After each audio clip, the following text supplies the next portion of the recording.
proklamasi kami, bangsa Indonesia, dengan ini menyatakan kemerdekaan Indonesia. Hal-hal yang mengenai pemindahan kekuasaan dan lain-lain diselenggarakan dengan cara seksama dan dalam tempo yang sesingkat-singkatnya. Jakarta, 17 Agustus 1945.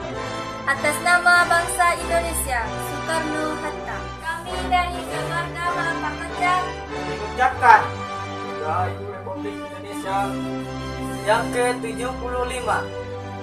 sebagai warga negara yang baik, di momen kemerdekaan ini mari kita isi dengan hal-hal yang positif.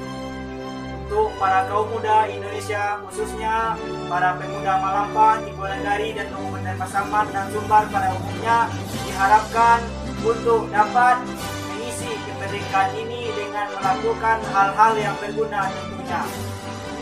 Dan kemudian kami dari keluarga Malampah Kocak berharap atau meminta kepada pemuda khususnya Malampah untuk menjauhi hal-hal yang negatif seperti narkoba dan kecanduan game online.